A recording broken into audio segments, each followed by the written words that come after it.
Hey, what's up everybody? Welcome back to another episode of B is for Boat. We are here working on my previously sunk 30-year-old Italian yacht, which is now 34 years old, I think. Anyways, I got a call about a month ago on my birthday saying your boat has sunk, and they were not kidding. I came out here, the boat was sunk. We were dealing with a crazy weather system. Historic low temperatures had frozen some pipes on board. Once those pipes thawed, water started rushing into the back and sank the boat. After that, we got a dive crew out here. We refloated the boat, pumped all the water out, found the leak, plugged the leak, and then we started working to salvage the engines. I'm happy to say we were able to salvage both of the engines. What we're doing today is investigating all of the other systems on the boat to see what works and what no longer works. Things from the anchor, the lighting, the internal power source, the toilet, all of those things. What stuff is still gonna work for us and what stuff has not survived the flood. That's what we're figuring. The flood? The sinkage? The flooding of water while the boat sank. That's what we're doing in today's episode. Let's get to it. Before we get down to it, I want to take a second out to thank our sponsor. Today's episode is sponsored by ZBiotics. You guys know I love to have a drink once in a while, but life is getting a lot busier and I definitely can't afford to spend the day after sitting on the couch feeling crummy. But luckily, ZBiotics is here to help. ZBiotics is a pre-alcohol probiotic. It's the world's first genetically engineered probiotic. It was invented by PhD scientists to help you feel better the morning after drinking. Here's how it works. When you drink, alcohol gets converted into a toxic byproduct in the gut. And it's this byproduct, not dehydration, that's to blame for you feeling crummy the next day. And ZBiotics produces an enzyme that helps break down this byproduct in the gut. Just remember to drink ZBiotics before your first drink of the night. Drink responsibly and you'll feel your best the next morning. Now, I'm one of those people that notoriously does pretty bad the day after drinking, and I really wanted to give ZBiotics a try. I'm so happy with how it worked out. I was just in Vegas, so I took my ZBiotics right before my first drink, and then I had a wonderful night out, and the next day, I felt really good and I was able to enjoy my vacation, enjoy my trip to the fullest. I did the same thing the next night, and again, I had great results. So this is something that I personally can very much vouch for. And one bottle of ZBiotics is equal to, or if you're in Vegas, a lot cheaper than the cost of your cocktail, and it is so much worth it to feel great the next morning. So go to zbiotics.com/build or scan the QR code on the screen, and you're gonna get 15% off your first order when you use code BUILD at checkout. You can also sign up for a subscription using my code, so you can be prepared no matter the time or occasion. ZBiotics is also backed by a 100% money back guarantee, so if you're unsatisfied for any reason, you can get your money back, no questions asked. Remember guys, head to zbiotics.com/build and use code BUILD at checkout for 15% off of your first order. Huge thanks to ZBiotics for sponsoring this episode and putting me onto such an awesome product, and thanks for the good times. Let's get back to it.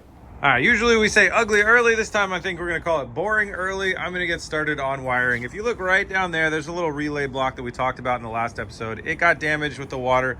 Those are really, really cool solid state relay blocks, and I absolutely love them. I would continue to use them a ton for cars, but for boats where you do a lot of pressure washing and stuff, they are oddly sensitive to pressure washing. So in dry climates, when I can put those on board in a vehicle, I'm a big fan. But for marine use, I'm switching over to something a little bit more waterproof. So this is a more traditional relay block. You can buy these things online. I found this one on Amazon. It has inline fuses for every single, so you can see all of these outlets are already fused. So that's really nice. It's got 6 relays. We know we only need 3 actually to operate.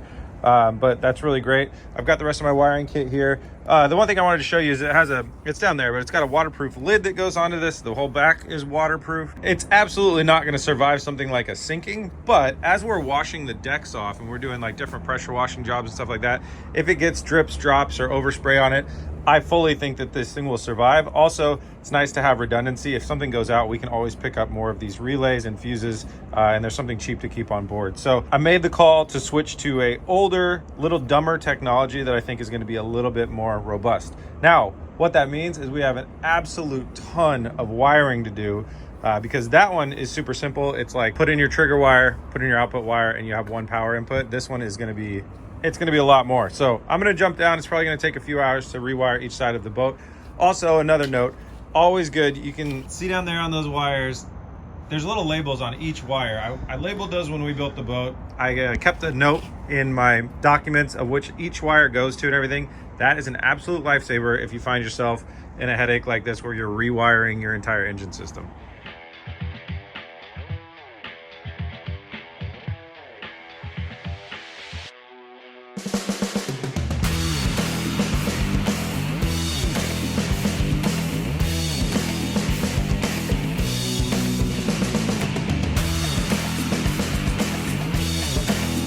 got one side of the relays all done. It's going to be tidied up later, don't worry about that, but the wiring itself is done. We're ready to test it. I'm going to jump into doing the other side down there. While I'm doing that, Oscar is going to work on giving us new ignitions. So the key tumblers, ignitions, if you watched in the last episode, our old ones all metal, and they failed due to the water, and we need these to be very, very reliable so we don't have weirdness happen with the engines and not be able to shut the engines off.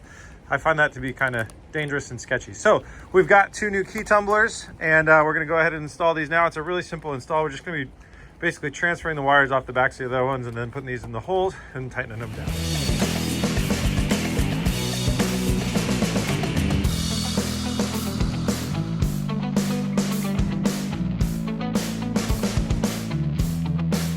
Well guys, it's a beautiful new day out here, and we were super excited to show you the new engine wiring and the keys. And we got all new keys for the boat, and then I left my set of keys at home and Oscar left his set of keys at home. So we don't live super close to the boat. It's gonna be a few minutes. For you guys, it'll be just an instant. All right, we have keys. It's now colder and later, but those 3 or 4 beers that I had just made it that much better. Yeah, I feel a lot warmer. I don't know if this boat's rocking or if it's just me. Okay, it is also a windy day, so we're gonna try and just show you guys this. So go ahead and do the left key on, so you can see the new ignitions are right over there by Oscar. They look the exact same as before. No batteries. Cool. That's going. So the raw water pump is hooked up to the relay. So I did see it suck in some crap from down there. So we wanna plumb that pretty soon. Let's try the left. That one's actually fully plumbed. Sounds great. So we're gonna wanna do 2 things now. We're gonna wanna add some fuel to our fuel cell, and we need to connect our raw water system with our new raw water filters. And then we should be able to actually run these things for a good amount of time. So Kyle's gonna work on pressure washing the boat. I wanna show you guys this from outside, or I mean, I can show you it from the inside. Dirt, you know, when this thing sank, it went down. Obviously you guys saw us spray off all the dirt from out here. There's a lot of dirt that hit the outside of the boat as well. And this boat has always been a bit of an off-white, like more cream color, but now it just looks like it's dirty. So you can see the dirt over there on the sides and different stuff like that. So Kyle, we got the pressure washer here. We got our marine safe soap. We got all that good stuff. We're gonna hit it with the foam cannon and wash it back off. The dirt should come off pretty quickly, and we'll be a different shade of off-white. And Oscar and I are gonna be plumbing in our new raw water filters. They call these strainers sometimes, and the idea is if the boat is around seaweed or big gunk and muck or something, it'll suck it up, and the raw water pump can suck it up, and we need to catch it right in there before it goes through our raw water pump and then through our heat exchangers and potentially get clogged in the heat exchangers, which are right there. And eventually that flows and goes right out the exhaust. So we have a strainer. The one that was over there, that broke. These are original from the boat from Italy, where they could not be replaced. The company is no longer in business. So we got some that are better sized for our engines and for our pump anyways, because those are absolutely massive. And we're gonna be basically replacing this side and replacing that side with our new ones that we just bought. And yes, this will start sinking the boat again, because the second we uncap that, the boat starts to sink. So we got to work quickly and smartly.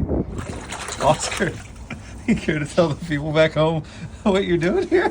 Finding the bolts for the water pump.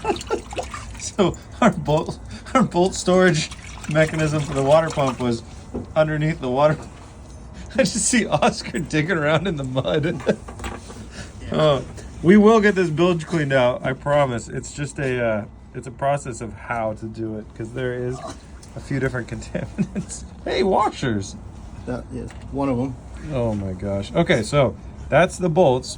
We bolt back in the raw water pump, and then we start playing connect 3, and we'll.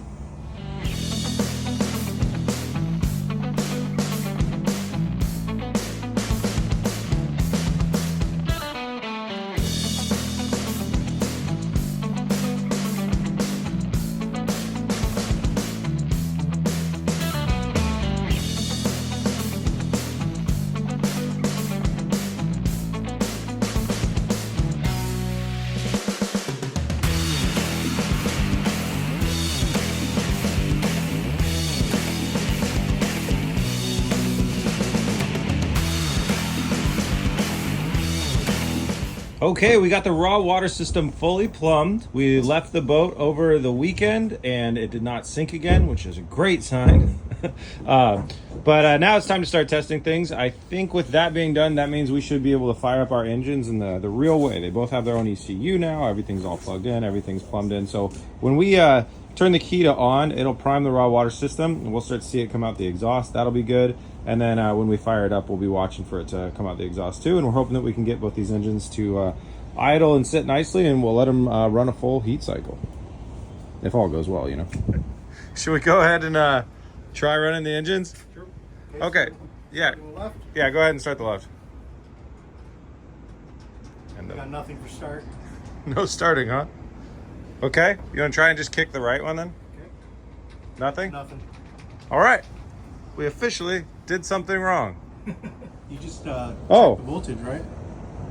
I know what our problem is. They're You not remember the tight. last time our engines weren't starting, what the problem was? No. Everything was unplugged. You know what's unplugged this time? The starters on both engines are totally unplugged. We did that for safety, and we forgot to plug them back in. Guys, we're getting good at this. Okay, so we'll key on the left engine system. We've got the battery now plugged in. This is testing the traditional method with the new wiring. Go ahead and try and give it a fire up. Okay. Okay, so the button is actually, it's A little stubborn, yeah. yeah, try again. That's good. Should I try to start it? Sure, go ahead and fire her up.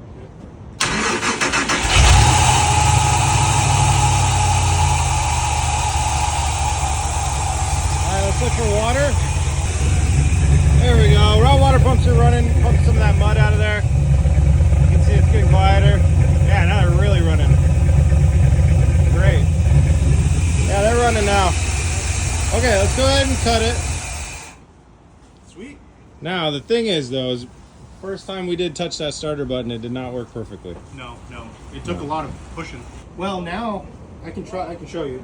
I think there's corrosion on the button because like now I can push it and it does it immediately. Okay. Yeah. Yeah. Nothing. Okay. So maybe it was some corrosion on the button. We were going to replace both those buttons anyways, so Might be problem solved. yeah, that would probably be problem solved. Alrighty, we're rewired with our traditional relay block. Go ahead and power on. As soon as that's done priming. All right.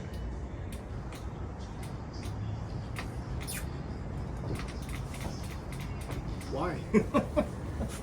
Man, I just did a lot of wiring. Now I have to go back and undo it. Well, we didn't check everything. Like one of the most obvious things would be a fuse. So now when your starter, the main starter power cable is not plugged in, it could do like what ours did, and it tried to use this tiny little signal wire, this guy down here, to actually start the engine. It tried to kick over, and that's why we have a fuse block here, and it blew the fuse.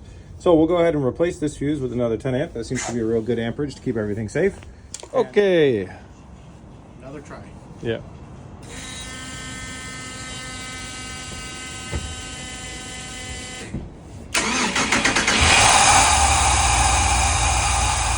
All right, raw water pumps are operating. Engine's running good. Here's what we did, guys.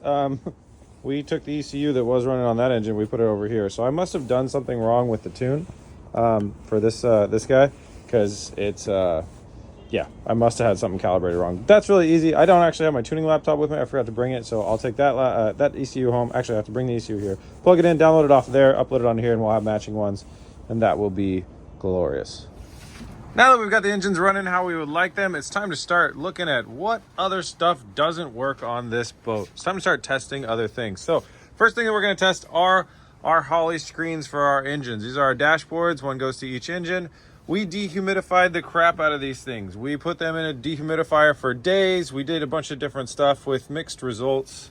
We're just not really sure. We can't crack these things open. We would love to be able to crack these things open, but we think, since we don't know the construction method on these, and that they are glued down, that the odds of us just breaking them is way higher. So they've had 3 weeks to dry in basically the optimal setting. This one's got some weird shadowing in it that is moved around at different times and stuff like that. It's just time to figure out, are they gonna work or are they not gonna work?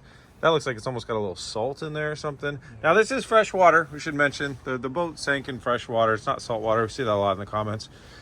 So it's testing time. That way we can figure out what's going on, and if they don't work, we can get some new ones ordered. I'm gonna go ahead and plug them in, and we'll start to get ready to turn the key. Okay, screens are plugged in. We're gonna go for the right one first. It's the wrong color of Holley logo, I'm pretty sure. That's not a good sign. We'll go ahead and power on the left one as well. Oh, that's got this big aura right here. And that one, oh dang. It's coming back. Is it? I had some worries about this. I don't know a lot about liquid crystal displays, but my thought is what happened is some of the actual liquid in the liquid crystal display actually got displaced. I think that's what happened. Does the touch? So that's weird. Whoa, the touch functionality works, and I mean you can kind of see stuff, but it's not all there. So bummer. We got close to saving these things. We certainly got close, but I mean, yeah, you can actually see 100% of everything. It's just you know, it's kind of like the backlighting mixed with some other stuff is just really not getting us there. Man, we were close. They will work for a short amount of time. I mean, we could see if you look really, really close, but we'll put these back in here. We'll wire them all up to everything. We'll put them back in here, order new ones from Holley, and then we'll have brand new ones in there. But they did pretty good, all things considered. I don't know, somebody I'm sure knows what this is, if this is a backlighting issue or if this is a liquid crystal issue, but the coloring is not there. It's got the same blue hue to it. And this one, it's just like, you can still see underneath that section, but it's like way worse right there. Very strange, very, very strange. Too much liquid in the crystals. I don't know if the Garmin is even hooked up to battery right now, but let's just go ahead and, oh, no, the boat's, okay, so we got to hook up some other batteries to the boats, and then we'll try this Garmin out. So Kyle went ahead and reattached our 24-volt power system, and that actually runs our bilge pumps. And what we're hearing right now, hear that suction from right under there? That bilge pump is running. It's pumping water overboard. Is it just that one right now? Is there anything in the front of the boat pumping out? No. So that means that our bilge pumps were working and would have activated. Probably a big problem with that was the frozen water, I would guess. They're probably stuck in water that was frozen, which would have made the bilge pumps not be able to work, and that's part of the reason the boat went down. But good to know that our system was, you know, properly plumbed and working. Now I'm going to come on down here to our big switch panel. Oh, also great news is the Garmin waiting for network device to power up. Press power button to resume normal operation. The Garmin is working wonderfully. The little flickering that you see on the screen, that's an artifact of the camera and the camera's frame rate. Visually to us, this is all looking great. So that's awesome. Garmin survived the sinkage. Turning that off.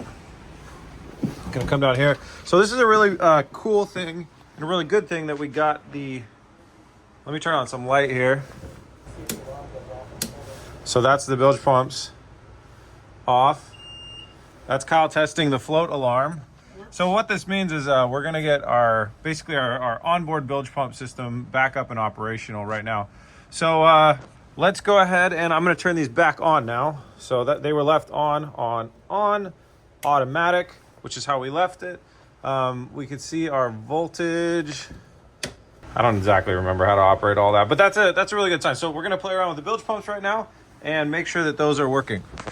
So we tested our mid bilge pump and we adjusted the float back down. It was a little stuck on. We got that, and that's good. Tested the rear one, tested the front one. Those are both working. Now, let's start going through a lot of the electrical that we use on the boat. I gotta go turn it on real quick, and then we'll start testing things. The big one that I would really love to have still work would be these lights. Light bulbs, obviously we can exchange or replace, but if the wiring is destroyed, that would be terrible. All right, so with the power on, let's see, let's see what this is. Yep. Is that? Yeah. Hey, we got the lights. That's cool. One of these was the gas detectors. Okay, that's the gas detectors you see on, off. That's good. We'll have to give those a test. You can actually do a little test like this. Okay, the gas detectors are working. Everybody's phone's alarm went off. All of our parking is up. So, okay, now that should be, yeah, the blowers. Okay, so far with our testing, screens are dead. The blowers for the engine room are not we're not hearing them kick on. So that is interesting. That's a bummer. Here's a really, really big one. The anchor. Will the anchor go down in front or not? Yeah, it went down and it went up. Cool, the anchor's operational. Yay, these are big things. So out of all the huge things that we use, I guess the other thing is the inside lighting. Yeah. Let's go check it out. To catch you up to date on what we've been doing in here to try and help dry everything out, you can see it's drying out very, very nicely. It's still dirty as all hell, but we've got a dehumidifier that's good for like 3,000 square feet. You can see that it says it's like 35% humidity in here. And what we've got is a heater. The heater will it'll take the moisture and, like, you can see water down there and stuff, out of the elements, out of everything. It's going to push it up into the air. Hotter air can hold more moisture. We've got a big fan over here that just does ventilation and just pushes the air around. And then the dehumidifier over here basically sucks it up, dehumidifies it, and pushes it overboard, where we have a big sealed drain unit over there. And overall, I think it is working a treat. A lot of these wood things look exactly like they did before. The one bummer thing that I've seen right now so far is there's a little bit of shadowing between kind of here and here and here and here. It almost looks like there's different types of wood supports that run through there. On the camera, it's very, very evident. You can see there's discoloration. That is, I think, the biggest loss that we've caught so far. The doors have a little bit of discoloration as well. Some of it's also just mud, and you need to clean it. Yeah, the handle kind of looks a little bit better. Yeah. Okay, so over here is the switch panel that has been working great, and we're going to figure out how to use the lights in here. Now, this would be it right here. Hey! Yeah, it's just the switches off. Well, no, I know the switches were off. This is a switch. Hey! Hit that switch. There's a switches here. Hit that switch and that switch. And oh no, nothing's doing. This switch? Yay! Okay, so those lights working. Those lights are working. Those lights are working. Those lights are working. Let's go to the bedroom. Bathroom. Is that a bathroom light? So part of this is, I'm such a noob with all this stuff. I don't know if I've turned on the power to each individual thing. The bedroom lights. So there's a light over there that's functioning. Here's some light switches. We've pulled everything that's fabric out of here that can be pulled out was pulled out. It's all drying out in the shop. Let's hit some of these. There we go. That looks great. So it looks like that light is out. That might have always been out. All of these functioning very nicely. Big win. I should tell you guys, smell-wise in here, does not smell bad at all. I know it can be hard to tell, when you're just watching a video, but this place smells totally acceptable. It actually looks quite scary and filthy and disgusting, and you would think the smells coming out of here would be terrible, but it smells kind of like coconut and a little bit of sunscreen. So it's pretty fine place to be. And with this heater, it's actually nice and warm. It's better than outside. All right, this is my new office. Actually, the blower motor breaker's off. Oh, the blowers might have been off because I didn't turn it on in the... Okay, let's go test that. Go ahead and turn it on, Oscar, and I will start doing that. Kyle, you want to listen for the blowers? Yeah, I don't hear anything on the blowers. I think we're going to have to troubleshoot the blowers a little bit. So our wireless charger isn't working. That runs off of the 12-volt system. I think that due to our battery configuration, we're only using 2 batteries, and we took out 6 of the large, super high amp hour batteries. We're using 2 of the Optima Blue Top Marine batteries. Again, huge thanks to Optima for sending those out, and there'll be a link in the description to Optima's website. So it looks like a lot of our big batteries ran completely dead while our bilge pumps were running on the boat, or trying to run, probably sucking up frozen water. So we're gonna try and repair those back home. But I think because of that our 12-volt system is not plugged in. That's why we don't have some of the 12-volt things on board operating like the stereos. So, and this guy right here. So that's something that we will look into tomorrow. Guys, we're back for another day, and we lucked out. The weather is absolutely beautiful. Let's get started.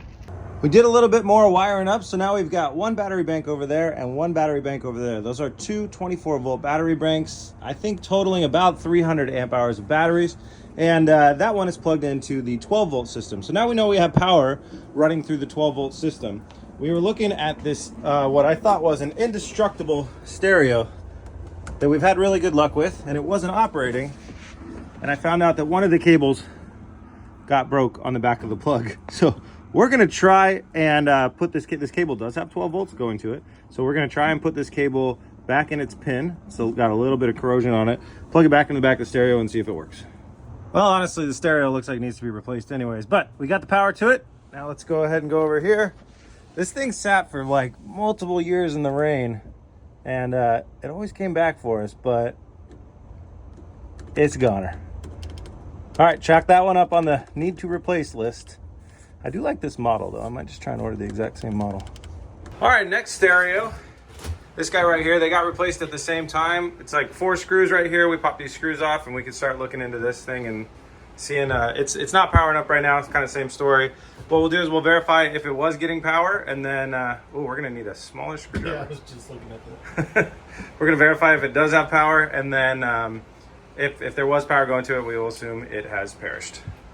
All right, we got the stereo out, and I pulled the plug off the back here and verified. We've got the voltage probe, so we've got a really strong 13.5 volts going into the back of this plug. So as I take these prongs out, it's gonna go down. So the wiring going into there, the power going into there, everything on the boat is correct. The stereo is broken, so it's 2 stereos down. The stereo in the bedroom isn't turning on. That one's ancient and no one's ever used it, so I'm just gonna leave that one broken probably. I think the reason we didn't go... I think it's on. Is it on? Yeah. God, I hate that stereo. Oh, No, it's not on. Is it not on? No, it doesn't have a screen. It has a... Oh, dials. Yeah. I think the reason... Oh, so there's the access hatch for that. Okay, maybe I'll order 3 stereos. Why the hell not? Okay, whatever. So we'll upgrade that stereo too while we're doing all this stuff. We don't have any intentions on selling this boat, but you know, it's always smart while we're in here doing work to just go the extra, it's not even an extra mile, it's like the extra 20 feet to keep everything as modern as possible. So we're gonna leave a lot of this kind of just undone for now, because new stereo is on the way very shortly. Another thing that's really hard to film, so we're not even gonna try it, is, so I'm in the cabin right now. Here, let me do it this way. You dizzy yet? Okay, so right down there and right down there are the blowers for the engine room. The idea is if you know, fuel vapors or anything are building up in here, the blowers suck them out. So when we were filming earlier yesterday, the blowers were not turning on. Once we verified that we had the 12-volt system on, we flipped the switch and nothing happened. Now, you might be able to hear that humming. That is the blowers operating. Oscar jumped down there and he felt them, and on the back of them, they were really, really hot. They were taking all that energy, all that power going to them, and they were just converting it into heat. Oscar had an idea. He said, maybe they're just a little stuck. Let me just spin the fan blades on them a little bit and see if they come back to life. And sure enough, they both did. So we almost caught the boat on fire, but instead we fixed the blower motors. So that's really good. We were able to do a little bit more verification work. This USB port is operational and working. This wireless Belkin little wireless charger thing is broken. So it's just a matter of what's waterproof, what's not waterproof. The power's still going to it. This guy is broken. Luckily, we can just pop this out and replace it. It's about 20 bucks. Another very big important thing before you can ever go out is having a radio that can contact the Coast Guard. This was a brand new radio that we did with our last upgrade. We tested the wires. We got to do something about this wire because this is hot right now. It actually did break off the back. I don't know if that's our fault or an Oscar's fault. That was my fault. I was testing it. Tested it too hard. Anyways, it's broken. The stereo itself, the radio itself is broken. So that's another piece that's going to be ordered and replaced in the next episode. And for now, let's get some electrical tape on that so we don't have an open wire right there. Or we got all that heat shrink we could use as well. Oh, another thing I wanted to mention is really weird is it took some time, but both the gas detectors have perished. They are no longer working. They're both reading faults, and they act very strange. So those were kind of expensive. That's another L we're taking on this one. Moving down here, I want to talk about something that I lightly touched on earlier. This place is drying up great. Our dehumidifier system is working really well. Some of it's turned off down there right now so we can, you know, work in here. It's drying up great, but like I said, this veneer has some water staining. Mainly it's this panel right here. You can see as we like go around the side and look at these other panels, there's not really anything that light stuff, that's been there forever. There's a little sunburning, but none of the rest of it really caught. Well, looking at this though, the clear coat on all these is toast. It all cracked on every single one of these, which is very interesting. But so when I look at this door, and what I was working on was I was doing some heat gun work on this and just trying to apply heat and see what would happen, and really nothing changed. The door on the inside and the outside. So in the comments, if anybody happens to be a specialist of this kind of stuff, we would appreciate tips. If not, I have heard, so this is I believe some sort of a veneer, maybe Formica, is that the word? I know it was used in I think it was used in countertops a lot in like the 90s. And I think they make paint. It's got a very hard surface to it. And I think traditional paints will want to chip really easily, but I do think that they make Formica paints now for people, retrofitting their houses. And so that could be an opportunity to where we just paint all of this one color and we could have a nice contrast. By the way, that panel, that just plugs back up in there. We'd be too lazy to deal with it. It'll look like that. Anyway, so we've got the roof. Somebody kind of retrofit the roof because there was some sort of a material on here that didn't hang on well, and that looks like blood. Anyways, that was done by the previous owners, and we could clean up their paint edges and we could clean all this stuff up and have a much better kind of overall by repainting all of this. And that might be a really fun project to do. Let me know if you're familiar with the paint and how to resurface these things, if you have good luck or have had bad luck, if you have experience with this, because the last thing we want to do is something that's not going to be durable and stand the test of time on this boat. We want to do something that's really, really durable and it's going to work. The other option that I know will work if we want to do it is we could vinyl wrap all of these surfaces. We could just vinyl wrap it, do a color change, and get a really nice vinyl wrap. This is crazy too. This door is still sweating. I could see moisture coming out of it. So as we're dehumidifying this boat more, I don't know, somebody let me know. Maybe there's a potential for this to actually self-correct. That was one thought that I had, is maybe we leave it for a season, the windows open and the nice ventilation and everything, and just see how much self-correcting, because it's really just that wall and then those two doors, and then obviously the clear coat here, that's a problem. This is just mud. We've just got to clean this mud off. So yeah, that's the interior, and that's the loss that we've encountered with the interior. We tested the sink. It works. We actually fixed something on the sink, so that was really cool. We tested the toilet. That still works perfectly good. That's a blessing, because God, nobody wants to do sewage plumbing. Pretty sure, let's see, the lights for the bathroom, those all work. We never tested those before, but that is wonderful. And like we said, the lights in the bedroom and the stereo is going to get an upgrade. It is such a nice day out here. If we could have it be this 65 and sunny every day that we worked on our boat, we would build boats all year round. We're actually thinking about building another boat. With the weather so good, we decided to get a nice foam cannoning going. And we've got the other side clean from earlier. So then what we're gonna be doing, this side's looking a lot better. What we're gonna be doing is we're gonna fire up both the engines and give it our first little test drive. And we're actually gonna switch spots. This is gonna be our new spot. So we're gonna be pulling it out, and then I'm gonna give it a little turn, and then we're gonna put it over here. So the side is gonna be facing this way right here, and we'll be able to clean the other side. So in theory right now, we are switching spots because there's some talks about us getting this spot and putting a boat in this spot. And that boat would be something that we would build from scratch. Damn, it looks good like that. I've got some boat plans in the works, a boat that I've always wanted to build. And I think we could do it relatively quickly. So I'm working with some partners right now. I'm working with some people. But let me know in the comments if you'd be excited to see us build our own boat from scratch and have it ready by this summer. Is an idea we've been kicking around, and that it has a home. It's got its own spot. Oh wow, it's cleaning up so nicely. It cleaned up nice. And we've got our new sides. They're made and they're on the way. It's crazy the difference a little pressure washing can do. Is like clean, dirty. So it's time to fire up both the engines. We have wired in the other ECU. No, it was already wired in. What we did was we applied the tune. I'm gonna go ahead and get my screens that I can kind of see stuff on plugged in. We'll fire up both the engines, and then we're gonna give ourselves a little drive over there. All right, we're gonna fire up the left engine. Nice. Firing up the right. All of the air.